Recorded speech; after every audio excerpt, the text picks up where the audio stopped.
아브라함의 아내 사레는 생산치 못하였고 그에게 한 여종이 있으니 애굽 사람이요 이름은 하갈이라. 사레가 아브라함에게 이르되 여호와께서 나의 생산을 허락지 아니하셨으니 원컨대 나의 여종과 동침하라. 내가 혹 그로 말미암아 자녀를 얻을까 하노라 하매 아브라함이 사레의 말을 들으니라. 아브라함의 아내 사레가 그 여종 애굽 사람 하갈을 가져 그 남편 아브라함에게 첩으로 준 때는 아브라함이 가나안 땅에 거한 지 10년 후였더라. 아브라함이 하갈과 동침하였더니 하갈이 잉태함에 그가 자기의 잉태함을 깨닫고 그 여주인을 멸시한지라. 사레가 아브라함에게 이르되 나의 받은 욕은 당신이 받아야 옳도다. 내가 나의 여종을 당신 품에 두었거늘 그가 자기 잉태함을 깨닫고 나를 멸시하니 당신과 나 사이에 여호와께서 판단하시기를 원하노라. 아브라함이 사레에게 이르되 그대의 여종은 그대의 수중에 있으니 그대의 눈에 좋은 대로 그에게 행하라 하매 사레가 하갈을 학대하였더니 하갈이 사레의 앞에서 도망하였더라. 여호와의 사자가 광야의 샘 곁 골 술길 샘물 곁에서 그를 만나 가로되 사레의 여종 하갈아 내가 어디서 왔으며 어디로 가느냐. 그가 가로되 나는 나의 여주인 사레를 피하여 도망하나이다. 여호와의 사자가 그에게 이르되 내 여주인에게로 돌아가서 그 수하에 복종하라. 여호와의 사자가 또 그에게 이르되 내가 내 자손으로 크게 번성하여 그 수가 많아 셀 수 없게 하리라. 여호와의 사자가 또 그에게 이르되 내가 잉타하였은즉 아들을 낳으리니 그 이름을 이스마엘이라 하라. 이는 여호와께서 내 고통을 주셨음이니라. 그가 사람 중에 들나귀 같이 되리니 그 손이 모든 사람을 치겠고 모든 사람의 손이 그를 칠지며 그가 모든 형제의 동방에서 살리라 하니라. 하갈이 자기에게 이르신 여호와의 이름을 감찰하시는 하나님이라 하였으니 이는 내가 어떻게 여기서 나를 감찰하시는 하나님을 배웠는고 함이라. 이러므로 그 샘을 부엘라엘로이라 불렀으며 그것이 가데스와 베레 사이에 있더라. 하갈이 아브라함의 아들을 낳음에 아브라함이 하갈을 낳은 그 아들의 이름을 하여 이스마엘이라 하였더라. 하갈이 하갈이 아브라함의 아브라함에게 아들을 이스마엘을 낳을 때 아브라함이 86세였더라. 아멘.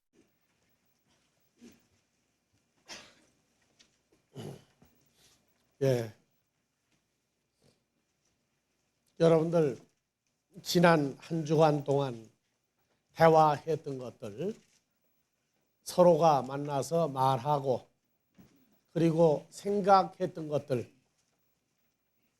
여러분들 기억하고 있습니까?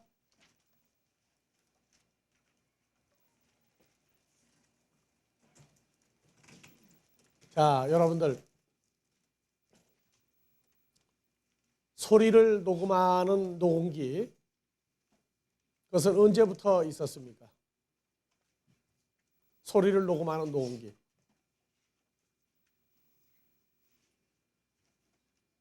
우리가 활동한 것을 일일이 다 찍으면 그것이 이제 영화로 찍으면 영화 테이프이 되고 그냥 일반 모든 거 이렇게 해서 이제 비디오 카메라로 찍으면 또 지금 설교하는 것도 지금 카메라 2대가 지금 다 찍고 있어요. 카메라는 언제부터 생겼습니까?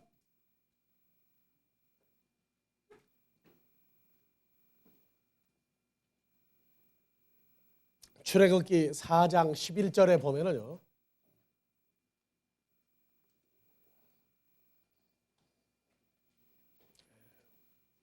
출애굽기 4장 11절 누가 사람의 입을 지었느냐? 다 같이 한번 봉독해 봅시다. 여호와께서 그에게 이르시되 누가 사람의 입을 지었느냐?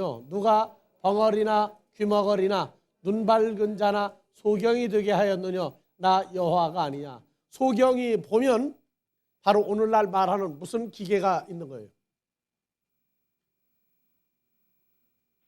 사진을 찍는 것도 눈으로도 찍죠? 말하는 것도 뭐가 있으면 말하는 거예요? 입이 있으면 말하죠. 귀가 있으면 뭐 합니까? 녹음이 되죠. 우리는 살면서 일상적으로 쓰는 이러한 언어, 이러한 생각들 우리는 어느 쪽으로 관심을 갖고 어느 쪽으로 나의 삶을 결정할 것인가? 무슨 말을 하기에 힘을 써야 되겠고 무슨 말을 하기를 꺼려하여서 어느 말을 하지 아니하고 어느 말만을 하고 살려고 해야 될 것인가? 하나님의 백성과 하나님의 백성이 아닌 사람들의 차이점도 우리는 성경을 통해서 규명을 해야 될 것입니다. 이사야서 59장 1절에 그런 말씀이 있습니다. 여호와의 손이 짧아 구원치 아니하심도 아니요.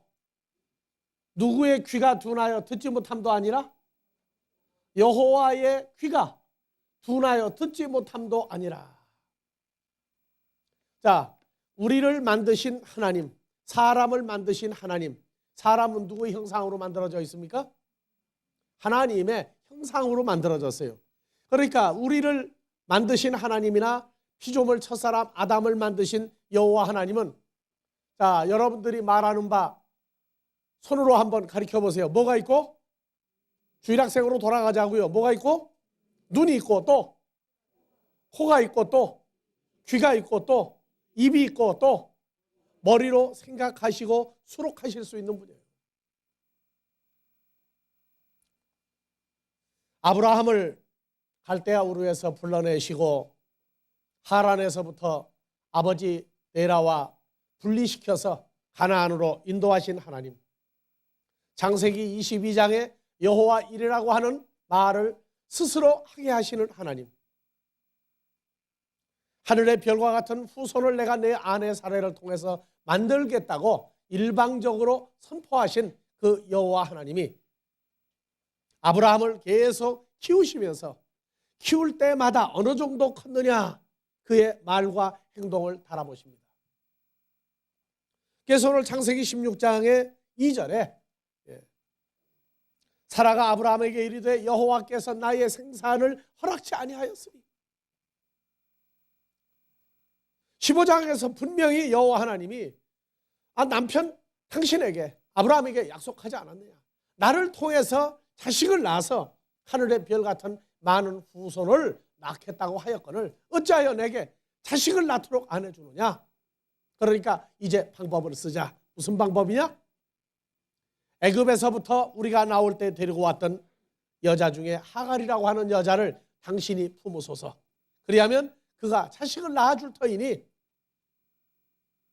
그래서 오늘날도 대물림이라고 그래서 그러한 자식을 낳는 풍습이 세계 각국에 다 있습니다. 그래서 이제 진행을 해서 13절에 가니까 16장 13절에 하갈이 자기에게 이르신 여호와의 이름을 감찰하시는 하나님이다. 눈으로 보고 듣고 나를 지키시는, 돌아보시는 하나님이라 했으니 이는 내가 어떻게 여기서 나를 감찰하시는 하나님을 배웠는고 합니다. 아브라함의 아내 사레와 몸종 하갈 사이에, 아브라함 사이에 삼각관계로 일어난 것을 낱낱이 다 보시고 들으시고 하갈이 도망하여 자기의 여주인 사레의 몸을 피하여 그 핍박을 피했을 때에 광야에서 여호와의 사자가 나타나서 다시 내 주인에게로 돌아가라. 그냥 갑자기 창세기 16장만 보면 하나님이 무엇을 그렇게 낱낱이 아시겠느냐, 그렇게 얘기하는지 모릅니다. 창세기 11장에서 5절에서 8절에 우리가 알고 있는 바벨탑 사타가 붕괴하고 그 사역이 끝난 이유는 여호와께서 인생들에 쌓는 성과 배를 보시려고 강림하였더라. 여호와께서 가라사대 이 무리가 한 족속이요 언어도 하나님으로 이같이 시작하였으니 이후로는 그 경영하는 일을 금지할 수 없으리로다. 자, 다 같이 봅시다. 우리가 내려가서 거기서 그들의 언어를 혼잡케 하여 그들로 서로 알아듣지 못하게 하자 하시고 여호와께서 거기서 그들을 온 지면에 흩으신 거로 그들이 성사하기를 그쳤더라. 하늘에서 무엇을 다 듣고 계셨던 거예요?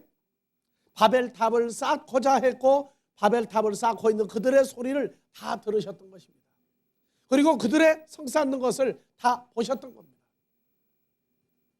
창세기 18장 20절에서 21절에도 소돔과 고모라가 멸망하기 전에 직접 오셔서 봤어요. 여호와께서 또 가라사대 소돔과 고모라에 대한 부르짖음이 크고 소리가 다 들렸죠? 그 죄악이 심히 중하니 봤단 말이에요. 21절 나 여호와가 이제 내려가서 그 모든 행한 것이 과연 내게 들린 부르짖음과 같은지 그렇지 않은지 내가 보고 알려 하노라.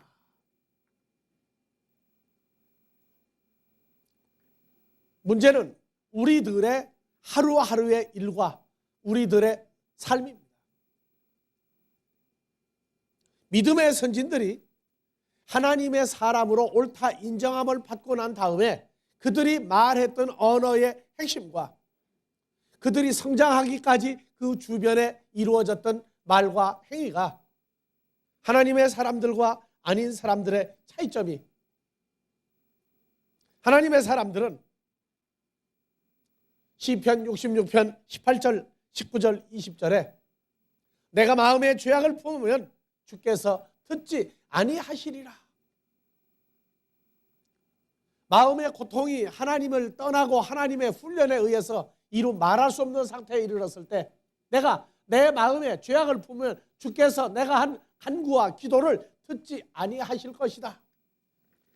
19절 그러나 하나님이 실로 들으셨으며 내 기도 소리에 주의하였도다. 하나님을 찬송하리로다. 저간의 기도를 물리치지 아니하시고 그 인자하심을 내게서 거두지 아니하였도다.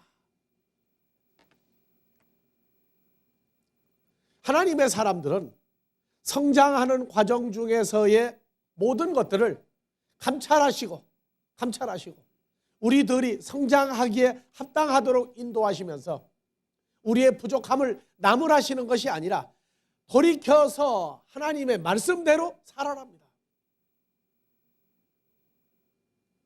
멸망하는 자들은 그 말이 행동화되지 아니한 것, 이미 행동화돼 나온 바벨탑 사건이라든지 소돔과 고모라의 멸망을 돌이키지 아니하시고 멸망을 시켰지만은 하나님의 사람들은 그 모든 것들을 그 생각의 악함까지도 아시고 돌이켜 선으로 바꿔주시는 은혜가 있습니다. 자, 멸망하는 자 중에 우두머리 사탄이 말하지 아니하고 홀로 생각하였을 때 그 생각까지도 읽으시는 하나님이에요. 이사야서 14장 12절부터 너 아침의 아들 계명성이여 어찌 그리 하늘에서 떨어졌으며 너 열국을 엎은 자여 어찌 그리 땅에 지켰는고. 마귀를 얘기합니다. 자 13절 다 같이요. 내가 내 마음에 이르기를, 이건 말한 것이 아닙니다. 아무도 모릅니다. 홀로 속으로 생각을 했어요. 뭐라고 했습니까? 내가 하늘에 올라 하나님의 뭇별 위에 나의 보좌를 높이리라. 하나님의 뭇별 위에 나의 보좌를 높이리라는 얘기는 우리가 하늘의 별같이 많아지면 우리 위에 누가 계십니까?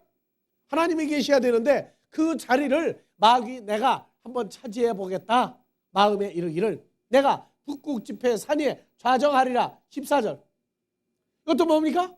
마음으로 온 거죠. 마음으로. 말 한마디 안 했어요. 가장 높은 구름에 올라 지극히 높은 자 여호와 하나님과 내가 한번 비교보겠다. 생각으로 어디로 떨어졌어요? 그러나 이제 내가 음부곳 구덩이의 맨 밑에 빠치우리로다. 말한 것만이 문제가 아닙니다. 생각한 것까지도 멸망하는 자들에게는 가혹하게 용서하지 않습니다. 우리에게 있어서 관대하시고 관용하시는 이러한 모든 것들은 우리의 지난 날들을 돌이켜 우리가 회고하고 상고해 보기를 바랍니다.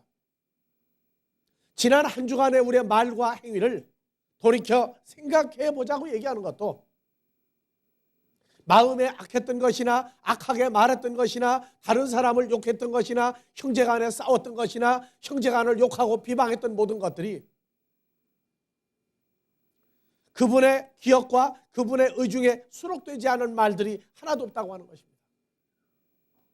창세기 15장에서 8절 이하에 아브라함과 약속을 합니다. 내가 가나안 땅을 내게 주겠다고 약속을 했고, 아브라함은 말하기를 무엇으로 내가 이 가나안 땅을 내가 차지하고 내 후손이 차지할 줄을 알겠나이까.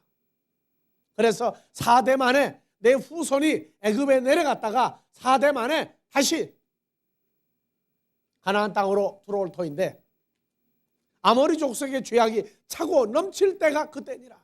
내가 내 후손을 애굽에서 끌어내서 이 가나안 땅을, 이방인들이 차지하고 있는 이 땅을 너와 내 후손에게 주겠다 약속을 했어요. 그리고 야곱이 70여 명을 데리고 12아들을 데리고 애굽에 내려갑니다. 그리고 애굽에서 수백만 명으로 창대해질 때에 여호와 하나님은 계속 아브라함과 약속하신 대로 그들을 창대케 하시고 그들의 죽음을 이끌어서 삶 속으로 끌어냅니다. 출애굽기 1장에서 히브리 민족이, 여자들이 아주 아이를 낳는데 남자아이를 많이 낳고, 그리고 그들이 점점 더 창대해지고 힘이 세지고 숫자가 많아질 때 애굽의 바로가, 통치자가 속으로 두려워합니다. 저 히브리 민족의 숫자가 우리 애굽 본토 민족보다 숫자가 많아지니 앞으로 이방인과 전쟁이 날 때 우리를 배반하면 우리는 망한다. 그들을 죽이자 그랬어요. 죽이자. 여호와 하나님은 그 생각과 그 말과 행위까지도 알고 계십니다. 그래서 아들을 낳으면 죽이려고 했던 것들을 애굽의 산파들에게 여호와 경외하는 마음을 주고 나니까 그들이 빨리 가면은 남자아이를 죽여야 하니까 천천히 가고 바로에게 고백하기를, 우리가 가니까 히브리 여자들은 얼마나 기골이 뼈가 단단하고 아이를 잘 낳는지, 아이 낳는다 하고 신고받으면 가보면 다 낳더라. 그렇게 해서 아들까지도 못 죽이게 했을 때 애굽의 바로의 마음을 들어서 강팍하게 했습니다. 남자아이는 낳으면 너희가 갔을 때 다 나 있을지라도 다 죽여버려라. 그러나 아브라함과 약속했던 4대 만에 돌아오리라. 그래서 모세를 출애굽기 2장에서 모세를 예비합니다. 그리고 모세가 40년 동안 바로의 공주로 유일하게 히브리 남자로서 바로의 공주의 아들로 성장하고 40이 되어서 다시 광야로 도망하여 40년 지내고 80세가 되었을 때에 바로 앞에 보낼 수 있는 자로 이미 예비하고 키우고 있을 때에 출애굽기 2장 23절에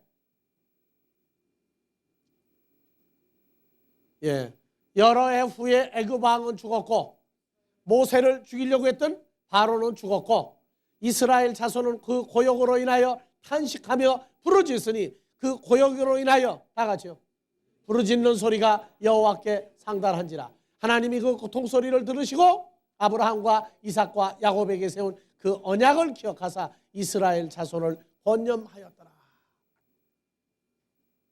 이스라엘 자손이 고통으로 너무 힘들다 하여 외치기 전에도 이미 벌써 모세를 태어나게 하시고 80년을 먼저 훈련을 시켜서 이스라엘 백성을 끌어내는 대장으로 이미 벌써 준비해 놓고 계십니다. 우리가 오늘날 존재하고 우리가 오늘날 성장하고 있는 이것은 창세기 2장 15절에 벌써 여인의 후손과 사탄의 후손의 전쟁을 예비하시고 여인의 후손과 여인의 후손들이 사탄과 사탄의 군대를 이기도록 작정을 해놓은 겁니다. 오늘날 우리의 성장은 창세기 2장 15절에 근거하여 하나님의 자녀들을 하늘의 별같이 만들고 그 무수한 숫자의 하나님의 군대가 사탄의 군대로 더불어 싸워 승리해서 계시록 21장에 새하늘과 새 땅이 이루어진 그 예루살렘에 함께 연합되는 존재들을 만들기로 작정한 존재가 바로 오늘날 우리들입니다. 히브리서에서 욥의 인내를 배우라 그랬어요. 우리가 신앙생활하고 살면서 여러분들이 옳다고 말하고 다른 사람을 비방하고 다른 사람보다 위에 올라가려고 했고 나의 옳고 그름을 사람 앞에서까지 자랑하는 자 중에 그 대표가 바로 욥입니다. 욥기서가 몇 장으로 되어 있어요? 욥기서가 몇 장으로 되어 있어요?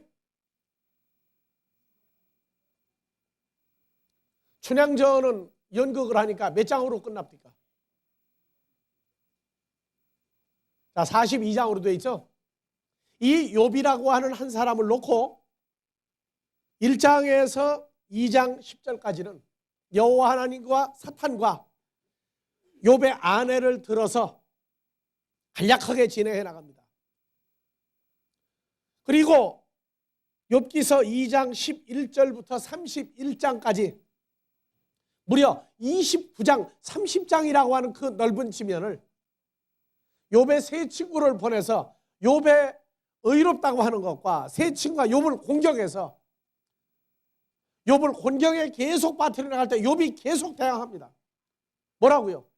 나는 남몰래 지은 죄도 없거니와 남에게 내가 베풀었던 선한 것이 내가 얼마나 많은데 하나님이 나를 공경에 빠뜨렸겠느냐 하면서 욥의 세 친구로 더불어 자기가 옳다, 자기가 의롭다 하는 것을 그 대화 중에 심지어 하나님이 지금 내 앞에 있으면은 내가 하나님하고 내가 옳고 잘못한 것이 없다는 걸 내가 변론해보고 싶다까지 발전을 합니다. 자, 32장에서 37장까지는 하나님이 하나님의 말하는 자 엘리후를 보내서 하나님 대신 욥의 잘못을 책망을 합니다. 그런데 하나님이 보낸 사람도 계속 욥의 그 옳다고 하는 말을 이길 방법이 없어요. 그래서 마지막으로 38장에서 42장은 여호와 하나님이 친히 등장해서 욥을 어떻게 만들어 버렸어요? 하나님 앞에서 욥이 어이가 없어가지고 입을 가리고 가장 민망할 때 어떻게 해요? 입을 가리고 슬며시 웃고 오리발 내밀어 버려요. 그래서 성경에서 한 사람을 놓고 가장 의롭다고 하는 욥 한 사람을 놓고 여호와 하나님이 등장하고 사탄이 등장하고 아내가 등장하고 세 친구 등장하고 하나님의 천사까지 등장을 시키고 여호와 하나까지 직접 대면한 이 42장의 욥의 의롭다고 한 변론을 반박하신 여호와 하나님. 욥의 모든 생활을 낱낱이 다 보고 계셨어요. 자, 하나님이 내가 살고 있는 걸 보겠느냐? 내가 알고 있는 것을 들으시겠느냐? 천만의 말씀. 열왕기하 20장 1절에서 5절에 여러분들이 잘 아는 무화과 열매로 치료받았던 히스기야 왕이 나옵니다. 열왕기하 20장 1절에서 5절. 20장 1절에서 5절. 그때에 히스기야가 병들어 죽게 되면 아모스의 아들 선지자 이사야가 저에게 나와 이르되 여호와의 말씀이 너는 집을 처치하라. 다 같이 내가 죽고 살지 못하리라 하였나이다.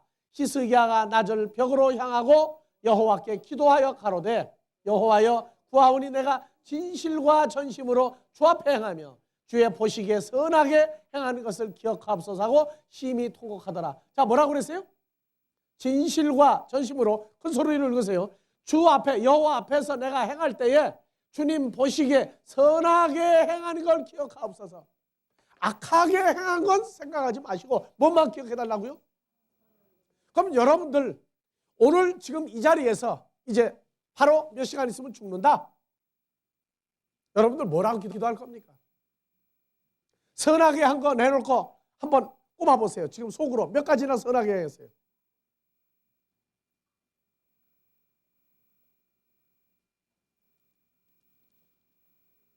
한번 생각을 해봐보세요.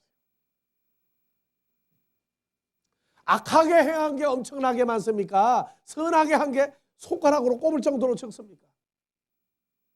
그러면 내가 선하게 행한 것 때문에 나를 기억하십시오 하고 심히 통곡할 수 있는 그 선한 것의 기준이 어디까지 선한 것이었으며 얼마나 선했느냐 그 말이에요.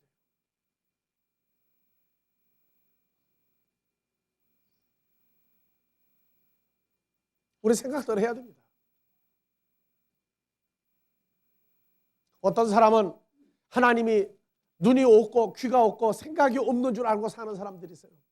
하나님을 부르면서 예수를 부르면서 하나님이 내가 하는 걸 보고 듣고 알랴 하고 사는 사람들도 많아요.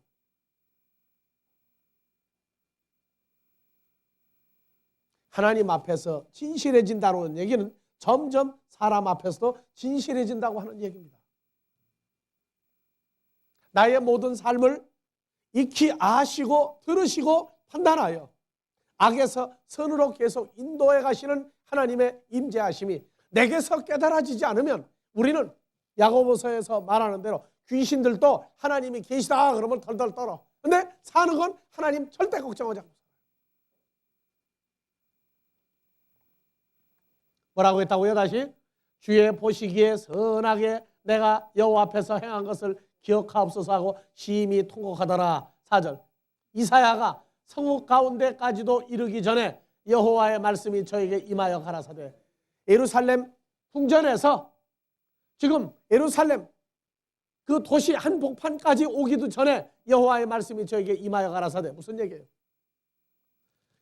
히스기야 왕이 하나님 앞에서 선하게 백성들을 다스리며 하나님의 말씀을 확대하고 삶으로 적용하고자 애썼던 것을 다 보시니까 보인단 말이에요. 아, 있었다고 말이에요. 그래서 이사야가 넌 죽으리라 하고 예루살렘 성 중앙으로 나오기도 전에 말씀이 임하여 가라사대 이사야야 돌아가서 내 백성의 주권자 히스기야에게 이르길 왕의 조상 다윗의 하나님 여호와의 말씀이 내가 내 기도를 들었고 내 눈물을 보았노라 내가 너를 낫게 하리니 내가 3일 만에 여호와의 전에 올라가겠고 아시겠어요? 나는 그래서 그렇게 얘기합니다. 기도라고 하는 것은 시간을 정해놓고 하는 기도만이 기도가 아니다. 진정한 기도는 하나님 앞에서 연락되어지기 원하는 기도. 그것이 우리 삶으로 계속 바뀌어 나갈 때 기도와 생각과 삶으로 서로 연결될 때 그것이 기도요, 기도의 응답이다 그렇게 얘기합니다.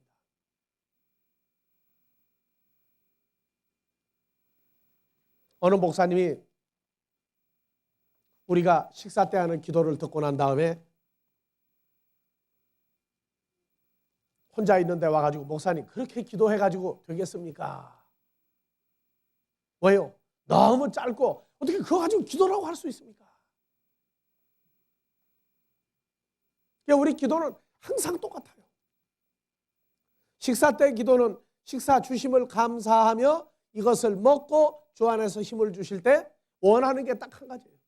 하나님의 나라와 의가 주 안에서 이루어지므로 우리에게 보낸 자를 산 제물로 드릴 수 있게 해달라고 딱 그 기도입니다. 내가 앞으로 어떻게 살겠다, 무엇을 해달라, 무엇을 달라, 무엇을 어떻게 해달라 일체 기도하지 않습니다. 딱 그 기도뿐이에요. 나도 예전에 그 목사님처럼 찬양, 감사, 회개, 도고, 간구 5대 원칙에 의해서 각설이, 타령 다 했어요. 그런데 하나님이 듣고 보고 역사하시는 걸 알고 난 다음부터는 내 중심에 생각하는 것이 그대로 그분에게 그대로 연락되어지는 걸 알고 나서부터는 나의 모든 일생 내가 먹고 마시고 쉬고 일하는 모든 것은 결론이 중요하다. 결론이. 하나님 앞에 실수가 있다 할지라도 모든 것을 선으로 이루어 죽은 자를 산 자로 만들어 하나님 앞에 산 제물로 드리는 제사장이 되면 그걸로 족하다. 나의 모든 생활, 나의 가족, 나의 일신상의 육신의 자녀들까지도 하나님 앞에 연락되어지면 그걸로 족하다. 기도를 요약해서 했더니 목사님 그게 어떻게 기도입니까? 그래서 뭐라고 대답했겠어요? 예, 앞으로는 기도를 그러면 더 열심히 늘려서 하겠습니다. 그랬더니 그래야죠 하고 가더라고요. 날 가르치고 가세요. 여러분들 기도는요 말하는 게 기도가 아니에요. 무엇을 목적으로 왜 하느냐입니다. 왜? 그분이 살아계신 걸 인정하고 그분이 원하는 게 무엇인가 나오면 자 학생은 뭐만 잘하면 돼요? 공부만 잘하면 돼요. 우리가 하나님의 자녀가 되어서 지금까지 우리가 뭘 했기 때문에 인정받는 게 아니에요. 하도록 인도하시는데 우리가 얼마나 통참할 수 있는 마음을 갖도록 해주셨느냐.